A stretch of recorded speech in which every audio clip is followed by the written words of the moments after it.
Hai guys, kali ini Mimin akan menceritakan sebuah alur film yang berjudul Shang-Chi. Mimin ingetin dulu di video ini full spoiler. Langsung aja kita ke alur ceritanya. Tirai film dibuka dengan memperlihatkan seorang jenderal bernama Wenwu yang akan melakukan peperangan. Dia memiliki senjata Dewa 10 Cincin yang memberinya kekuatan dan hidup abadi, sehingga dia dapat mengalahkan semua musuhnya dengan mudah menggunakan senjata itu. Wenwu memiliki tentara 10 cincin yang menyebar di seluruh dunia untuk melakukan pemberontakan dan memperoleh kekayaan, sampai akhirnya di tahun 1996 merasa tertarik dengan sebuah desa bernama Desa Talo. Desa Talo diketahui menyimpan berbagai makhluk mitos dan juga sihir kuno. Tanpa membuang waktu, Wenwu dan anak buahnya langsung menuju ke desa itu. Tak disangka Desa Talo dilindungi dengan sangat ketat.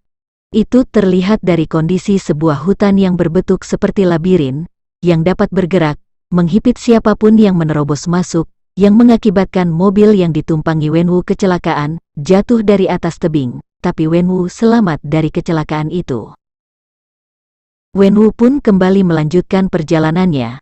Sesampainya di pintu gerbang Desa Talo, dia dihadang pendekar wanita bernama Yinglin. Dia mengusir kedatangannya. Wenwu menolak dan menantang Yinglin bertarung. Gerakan kungfu yang dikuasai Yinglin membuat Wenwu terkesan dan membuat Wenwu jatuh cinta. Akhirnya pertarungan itu dimenangkan oleh Yinglin.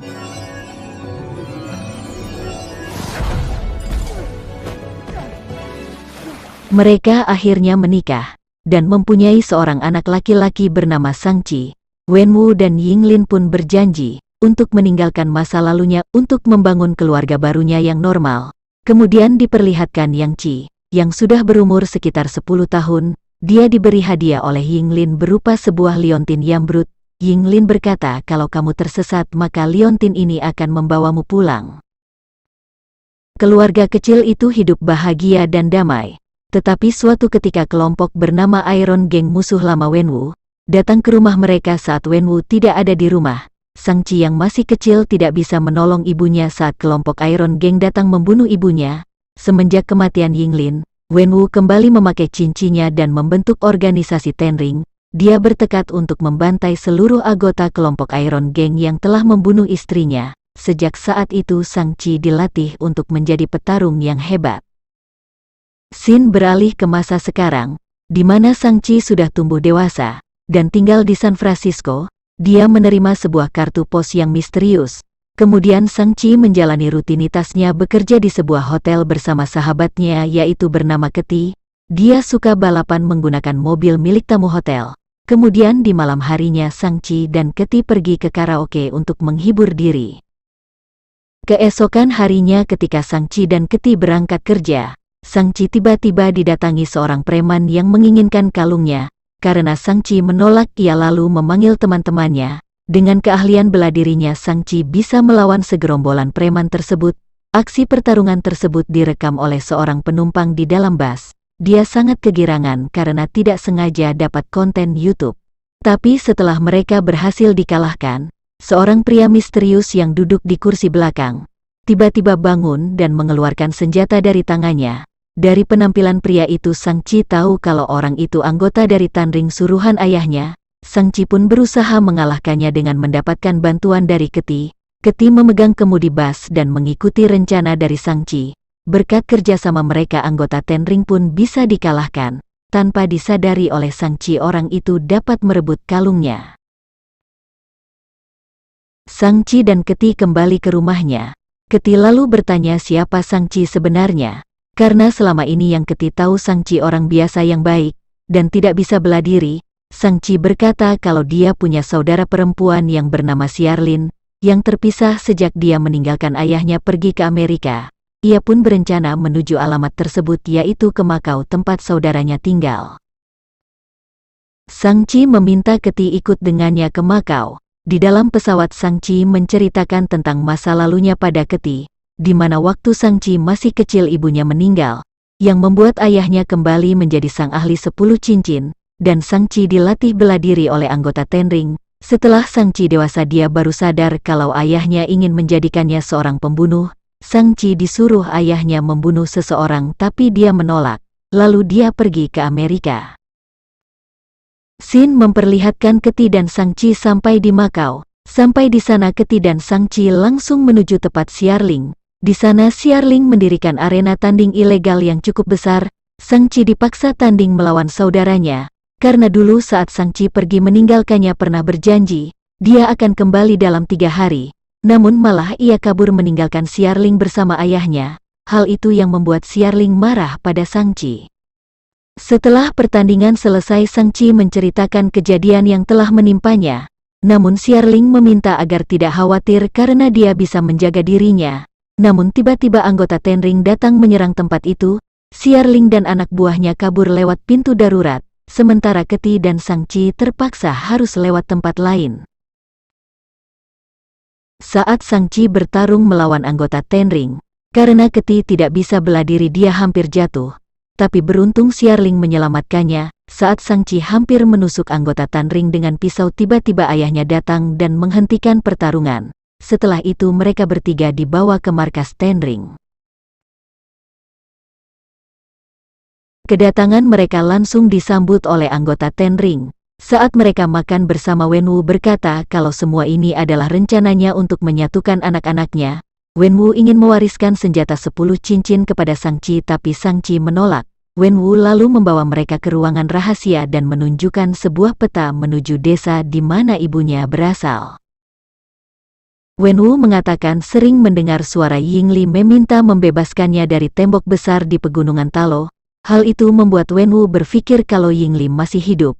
Mendengar omongan ayahnya, Sangchi tak percaya. Untuk meyakinkan mereka, Wenwu mengambil 2 liontin dari Xiarling dan Sangchi lalu menempelkan ke mata patung naga. Hal itu memunculkan peta air labirin pohon bambu yang akan menunjukkan jalan menuju Talo. Tapi jalan tersebut akan terbuka setahun sekali. 3 hari lagi itu tepat di mana jalan menuju Talo akan terbuka. Wenwu lalu mengatakan kepada anggotanya tentang rencananya menyerang desa Talo untuk mengambil Yinglin dari tangan mereka. Tapi Sangchi membantah rencana ayahnya. Wenwu menjadi marah dan memasukkan mereka ke penjara. Di dalam penjara mereka merencanakan sesuatu agar mereka bisa sampai ke desa Talo lebih dulu dari ayahnya. Mereka beruntung di penjara bertemu dengan lelaki bernama Trevor, yang bisa berkomunikasi dengan hewan aneh dari desa Talo. Mengikuti arahan dari hewan itu, mereka langsung berangkat ke desa Talo. Mereka pun melewati hutan labirin hingga sampai di depan pintu gerbang desa Talo, hingga berhasil melewati portal air terjun dimensi.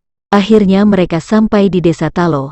Desa Talo dipenuhi dengan makhluk-makhluk mitologi yang sudah ada di sana berabad-abad.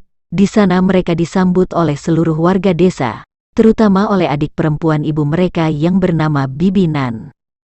Bibi Nan lalu membawa mereka ke tepi danau dan memperlihatkan bukit yang di dalamnya terdapat makhluk kegelapan penghisap jiwa manusia.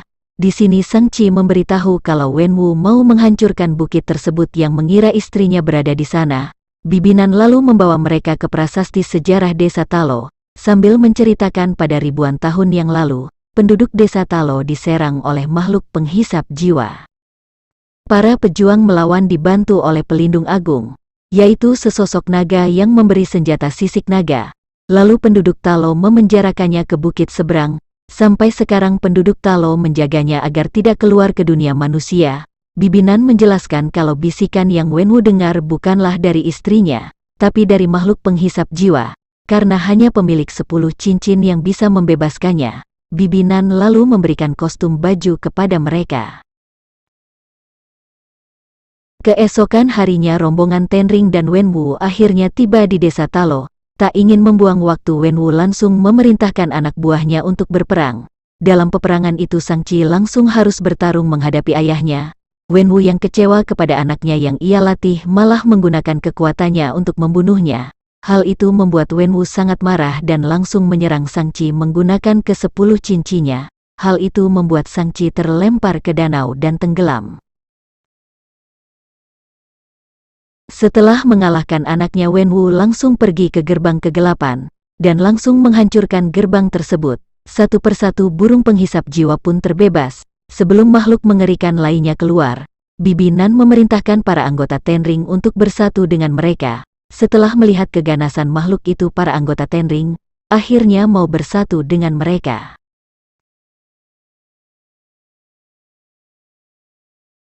Burung-burung penghisap jiwa semakin banyak. Mereka membawa jiwa-jiwa manusia untuk diberikan pada makhluk di dalam gerbang, di mana jika mendapat jiwa semakin banyak, maka makhluk itu semakin kuat, sedangkan Shang-Chi masih di dalam danau, disadarkan oleh pelindung agung, yaitu seekor naga. Naga tersebut membawa Shang-Chi ke permukaan, yaitu menuntunnya di hadapan Wenwu. Di dalam pertarungan dia mempraktekkan gerakan yang diajarkan bibinan. Tanpa dia sadari kekuatannya mampu mengendalikan Tenring, Shang-Chi lalu mengambil 5 Tenring untuk berhadapan dengan Wenwu. Kemudian dia mengambil semua ring yang akan mengarahkannya ke Wenwu, tapi dia tak mau melakukannya, sebab dia tidak bisa membunuh ayahnya sendiri. Saat itu makhluk penghisap jiwa keluar dari balik gerbang. Makhluk itu akan menghisap jiwanya. Wenwu lalu melepaskan kekuatannya kepada Shang-Chi tepat dia sebelum meninggal.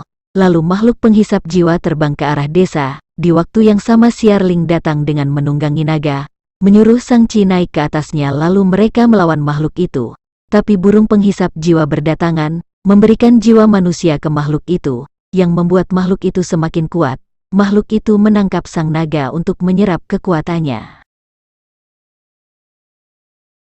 Beruntung sebuah panah tiba-tiba datang dan menembus makhluk tersebut. Rupanya panah itu berasal dari keti.